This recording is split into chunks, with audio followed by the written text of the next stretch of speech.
Os, tudo bem com você? Esse outro vídeo aqui, ou melhor, esse é um outro vídeo que eu tô para fazer há um bom tempo, em função não só do meu livro, né, repetir muito o assunto jiu-jitsu brasileiro, como Gracies e tal, como também porque desde o início que eu escrevo na internet, quando eu comecei a me colocar para falar do karatê, dando apenas a minha opinião, como eu sempre falei para vocês, eu sempre citei o jiu-jitsu, né? E a família Gracie. Agora, eu queria trazer o seguinte esclarecimento. Uma coisa é o que eu penso do jiu-jitsu brasileiro, da família Gracie com relação ao jiu-jitsu brasileiro, né? E outra coisa é o que eu penso da atitude que esses profissionais de jiu-jitsu tiveram ao expor a arte marcial deles e ao venderem para a mídia, né, colocando como a melhor arte marcial. O que acontece? Se a gente for analisar toda essa questão, em primeiro lugar, o indivíduo ele tem que ser demente, ter algum problema, né, de cabeça, ou realmente não ter lucidez, para que ele não admita o valor dessa arte marcial e do brasileiro no contexto da prática do jiu-jitsu, né? Brasileiro aí no caso. O desenvolvimento que houve aqui no Brasil, tá? Com essa arte marcial, tem que haver um respeito. Inclusive, se houve um reconhecimento mundial, né? E aí eu estou falando não só Estados Unidos e América do Sul, como Europa, países árabes, né? Na África e na própria Ásia. Então, pelo amor de Deus, a gente está falando de algo de valor, né? Quando eu ou qualquer outra pessoa que seja lúcida com relação ao assunto artes marciais chega e fala, olha só, o jiu-jitsu tem o valor dele, né? As lutas que a família Gracie fizeram também tiveram o valor que tiveram, ninguém nega isso. Mas sim, de fato, existiam determinadas pessoas, principalmente aqui no Brasil, tá? E eu posso dizer do próprio karatê, que sabiam o que era o jiu-jitsu, tá? Pois alguns deles tinham sido alunos até dos próprios Gracies, né? Inclusive, tais profissionais do karatê, por exemplo, que tinham conhecimento do que era o jiu-jitsu, esses profissionais, e eu não estou viajando na maionese, esses profissionais existem, essas pessoas existem, né? Eles têm uma relação de amizade com eles até hoje, tá? Inclusive tem um grande sensei de karatê que eu gosto muito dele, que ele fala, não, pô, eles são ótimas pessoas.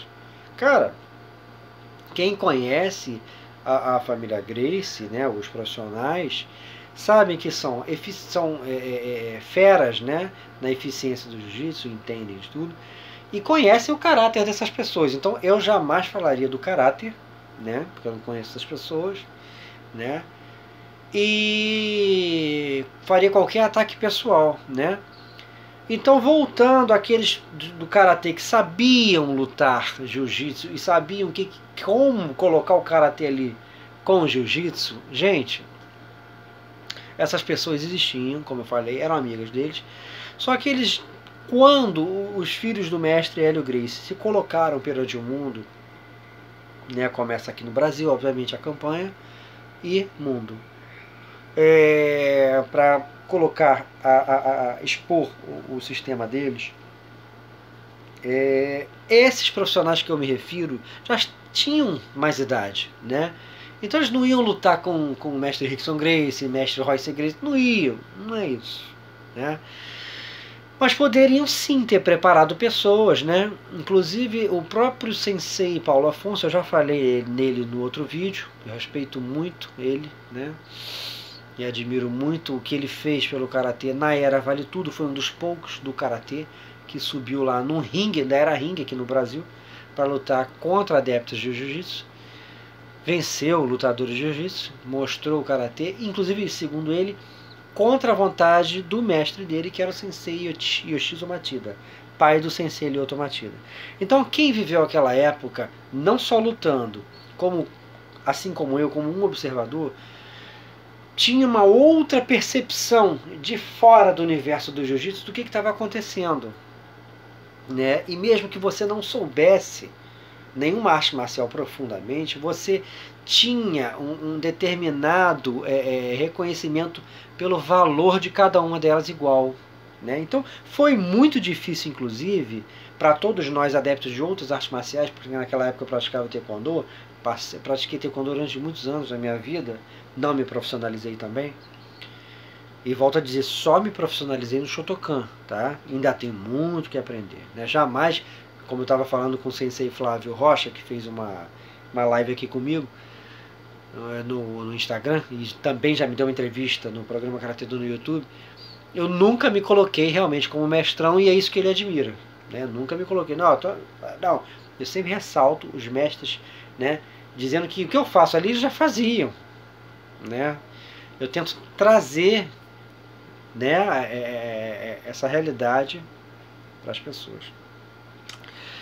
Então, voltando à família Gracie, é inegável o valor técnico, né, do jiu-jitsu Gracie. E o que houve? Quando eles venderam para o mundo a arte marcial deles, em primeiro lugar, todos nós precisamos tirar o chapéu, tá, para a atitude guerreira que eles tiveram de, olha, se expor, né? Vamos nos expor, né? Isso não significa que eu acho que eles tenham provado uma superioridade definitiva e desde sempre da arte marcial que eles praticavam. Por quê? O conhecimento que eles tinham, tá? Tudo bem, muita coisa nasceu ali com o mestre Hélio Gracie no solo, e o mestre Hollis Gracie, que já havia falecido nos anos 90, né? Ele já não estava mais ali, cooperou muito com a construção do jiu-jitsu da família Gracie, que naquela época era um efeito surpresa diante de todas as outras artes marciais. Porque apesar, né, de já existirem todas as técnicas como o Morotegari, que chamavam de baiana, né, para derrubar o indivíduo, o mata-leão, que é o Hadakajime, etc. Apesar dessas técnicas todas existirem já, os judocas saberem, né? Inclusive essas duas técnicas que eu citei, por exemplo, tem no karatê, menos usadas, mas tem. Então o que acontece? A estratégia criada, tá, pela família Gracie, com o uso dessas técnicas, com a realidade da luta no solo, a qual o judô havia deixado mais de lado, né, o judô da Kodokan, né, só estava vivo mais na Kosen Judô lá no Japão. Que aqui não se falava do Kosen de um modo geral, né? Era a mesma coisa do Shotokan. Todo mundo conhecia o Shotokan no Rio de Janeiro, mas poucos sabiam o que era Goju-ryu, Shitoryu, Shorin-ryu, né? Eram menos falados, né, nos anos 80 e 90. 90 começou mais e tal, falasse mais de outros estilos, mas é uma realidade, né? Então, quando eu toco nesse assunto não só no meu livro, como aqui nos meus vídeos, eu reconheço que houve sim, eles conseguiram ir para cima de todas as artes marciais, ainda que com uma determinada proposta, né? Porque, por exemplo, a ideia era vale tudo, mas até o sensei Vitor Belfort lá, hoje ele, certa vez ele disse aí, mais para hoje em dia, né, numa resenha com o jornalista lá, Marcelo Alonso, que não era tão vale tudo assim, não era exatamente um vale tudo, tinha um mínimo de regra possível. E, por exemplo, o karatê, o kung fu, o ninjutsu, né, existem recursos para você fugir do agarre, né, ou mesmo usar no solo, que são inviáveis para uma competição televisionada, gente. E com o mínimo de regra possível não vai poder. Vai ser regra suja, né? Quer dizer, jogo sujo. Mas o que acontece? Isso não significa que, mesmo assim, os profissionais de jiu-jitsu, seja do mestre Fada, do lado do mestre Gino, da linhagem Gracie, que eles, mesmo que você possa fazer tudo, que o jiu-jitsu não vença. Pode vencer. Mas sim, se existe um mínimo de regra possível, isso ajuda mais ainda o jiu-jitsu. Isso é uma coisa que eu sempre falei, tá? Então existe um nível de consciência de combate que eu jamais vi na época do Vale Tudo, mas que a gente sabe que existe no Karatê e no Kung Fu, por exemplo, tá? Né? E eu não estou falando só de dedos nos olhos e assim por diante. Existe uma gama de técnicas que você pode usar em situações de realidade que não cabem numa competição, né? Tanto que rezam as lendas das propostas que os Gracies recebiam quando faziam desafios de combates reais, né? Inclusive o próprio Sensei Benedito Nelson fez uma contraproposta acho que foi o mestre Carson Gracie, não sei, e ele não teria aceito. Só que isso, obviamente, quem é aluno do mestre Carson Gracie vai negar, então não vou entrar nesse mérito. O que eu falo é o seguinte, esse vídeo aqui é um reconhecimento do valor do jiu-jitsu e do ato de cada Gracie, principalmente aí, inicialmente, não o mestre Hélio Gracie, né, porque os filhos colocam muito, né, o cartaz em cima do mestre Hélio Gracie. E ele teve os méritos dele no desenvolvimento, né, do jiu-jitsu no solo, isso aí realmente. Mas quem tonificou esse jiu-jitsu para lutar com o que estava chegando no Rio de Janeiro, Karatê Do, Taekwondo, né? O boxe tailandês, que era como o Muay Thai era chamado antigamente. Quem preparou mais foi o Hollis Gracie. Muito menos citado do que o mestre Hélio Gracie, né? Isso é problema deles. Se eles querem só elevar a imagem do mestre Hélio, tudo bem, né? É um direito deles. Mas quem treina o mestre Carson Gracie, mestre Rickson Gracie, até o próprio mestre Rorion Gracie, e que preparam muito o mestre Royce Gracie ali, é o Hollis Gracie. Esse mestre de jiu-jitsu foi o cara que mais treinou ali, estudou outras artes marciais, inclusive você não encontra nenhum discurso por parte dos Gracie de que ele frequentou o dojo do sensei Tadashi Takeuchi, tá? De Karatê Do Shotokan. Então, você não encontra, mas você encontra esse registro vindo de ex-alunos do mestre Tadashi Takeuchi, alegando que mestre Hollis Gracie havia feito um desafio no dojo do sensei Tanaka, Yasutaka Tanaka, né, que ficava ali no Flamengo, eu não sei se na época já ficava ali, e ele teria avisado o Japão. O que houve? Aceitou, fez uma contraproposta, mas sentiu que ia ser pedreira. É o que dizem, tá? Eu não estou afirmando nada, não posso fazer isso. E teriam enviado o sensei Tadashi Takeuchi, que além de muito bom de Karatê Do, era muito bom de judô, né? Então eles tinham uma prática nessa coisa de agarre também a mais. Então, gente, parece que ele vem e disse, essa corrente fala que o mestre Hollis Gracie, quando soube que ele chegou, foi lá para ver qual era da academia, sem fazer desafio, para ver algumas aulas, e teria, né, conversado com um sócio desse sensei japonês, também karatê, que teria estudado alguns meses ali com ele, o karatê, para conhecer o karatê. Quer dizer, gente, é uma estratégia. Então não acreditem que o que o Conde Koma ensinou, caso a família Gracie tenha estudado diretamente com o mestre Koma, né, que era o mestre Mitsuyo Maeda, né, originalmente é o nome dele, o que ele ensinou não necessariamente é isso que foi mostrado. Ele tinha as técnicas de Newaza lá vindas, né, que ele aprendeu no judô, que naquela época, bem remota, era Kano Jujutsu ainda, né, Kano-ryu Jujutsu, o primeiro nome do judô, e veio para cá, né, com tal conhecimento, nessa fase, inclusive, do mestre Mitsuyo Maeda na Kodokan, porque parece que ele foi um quinto dan deles.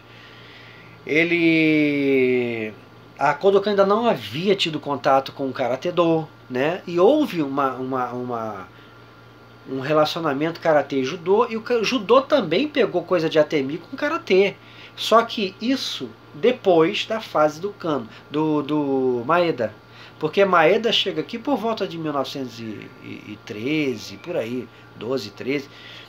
Portanto, ele sai da Kodokan e vem para cá antes do karatê se relacionar com o judô, né? Então, a corrente do jiu-jitsu que chega aqui, né, provavelmente os japoneses se referiam como jiu-jitsu, que parece jiu-jitsu, né, para a gente ocidental, porque o jujutsu, o som tem como se fosse um D junto com J, né, ju, e esse U não é ju, é de jiu-jitsu, então parece jiu-jitsu, né? Pega esse nome, tudo bem, né? A Kodokan muda a sua política no Japão e eles ficam mais voltados para a dinâmica da queda, né? E imobilizações, mas sem um jogo muito grande, porque pelo que eu li, os campeonatos, né, as lutas dentro da Kodokan ficavam muito no solo, né? Depois da introdução das técnicas do Fuzen Ryu, né, que tinham, né, Fuzen Ryu Jujutsu, era um outro estilo de Jujutsu, né, porque assim como o Karatê e o Kung Fu existem vários estilos, o Jujutsu também, o Jiu-Jitsu, né? Então o que acontece, gente? Isso tudo ocorre na história do desenvolvimento do judô, do jiu-jitsu brasileiro, né? Essa continuidade de chamar de jiu-jitsu aqui no Brasil ocorre porque quando o próprio mestre Kimura vem aqui e luta com o mestre Hélio Gracie, ele até vence o mestre Hélio Gracie, mas ele sua bastante, porque o mestre Hélio era muito fera no chão. Era um grande mestre de jiu-jitsu. Temos que tirar chapéu. Entendeu? Em primeiro lugar, mestre Carlos Gracie, mestre Hélio Gracie no jiu-jitsu brasileiro. E depois, obviamente, o Rolls Gracie é muito importante para eles, né? Então, gente, admitir o valor desse conhecimento todo da família, e cada um deles, é uma coisa e que eu faço, né? Agora, eu falo isso, gente, eles provaram sim o que eles queriam, que eles tinham, naquela época, a melhor arte marcial no sentido de efeito surpresa. Ninguém sabia como eles usar as técnicas que eles tinham e alguns não sabiam nem o que era o jiu-jitsu brasileiro, o histórico, nem nada disso. Então foi uma grande ação da família, foram feríssimas, são até hoje, né? Merecem respeito, cada um deles, como lutadores. Agora, eu não concordo, o que eu ressalto, eu não concordo de terem vendido o jiu-jitsu deles de uma forma muito ofensiva perante outras artes marciais, se aproveitando do fato de que a maioria não conhecia o que eles sabiam, né? E não sabiam nem como era que eles lutariam. Então, gente, é essa reflexão que eu deixo dentro do meu trabalho em prol do Karatê do Shotokan-ryu, né? Eu não posso falar por todo mundo, pelo pessoal do lado do Kung Fu, o pessoal do Taekwondo, eu não posso falar. Eu, apesar de defender o Karatê e as artes marciais tradicionais, eu posso falar dentro do Karatê, e do Karatê, não pelo Karatê, que sim, o Jiu-Jitsu, né, da família Gracie e o jiu-jitsu brasileiro de um modo geral, ele é sim muito bom, tem sua riqueza, impera no solo na minha concepção, né? Ele, talvez só quem fale a altura deve ser o judô da Kosen lá, né, Kosen Judô, no Japão, que é um judô que é como se fosse um jiu-jitsu deles, né, um jiu-jitsu brasileiro. É um judô que dá mais ênfase ao solo. O cara até aprende a parte em pé, mas eles dão mais a ênfase no solo. Só que é o seguinte, uma coisa são os grandes profissionais de lutadores da família Gracie, outra coisa bem diferente foi a postura deles em venderem a arte deles. Tanto é que o que foi vendido de muito bom na arte, né, era referente àquela época. É claro que eles alegam que o jiu-jitsu sempre foi a melhor arte marcial de todos os tempos, só não haviam tido a chance de provar. E não é assim. Né? Até a própria Kodokan, né, tem histórias de invasão à cozinha lá do alojamento deles, de um cara que lutava ou Kung Fu ou Karatê, segundo a descrição, né, desse judoca que toma a porrada lá do invasor, do ladrão que entra todo de preto. Ele bate e ele sente que aquilo ali é diferente. e parece com que ele ouviu falar que tem em Okinawa, ou mesmo artes chinesas. Então, peraí. Né? Existem histórias de derrotas do judô que já tinha essas técnicas de chão para outras artes marciais, como aqui no Rio de Janeiro, a pancada comia, para não falar outra coisa, entre karatecas e pessoal de jiu-jitsu, taekwondistas contra jiu-jitsu, e nos bastidores, porque essas lutas eram clandestinas e muito violentas. E não necessariamente sempre o jiu-jitsu ganhava, dependia. Se o cara, sabe, fosse um mestre sorraco da vida e tivesse um conhecimento assim, de karatê e jiu-jitsu como ele tinha, não tinha superioridade, né?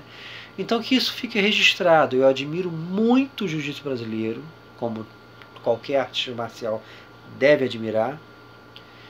Admiro muito o mestre Royce Gracie, mestre Rickson Gracie, mestre Hollis, falecido mestre Hollis Gracie, todos eles. Mas não concordo com a ideia de vender uma arte marcial como se fosse o karatê também. Se vendessem o karatê como a melhor arte marcial, a mais completa e insuperável, para mim estaria errado, né? Estaria errado essa pessoa.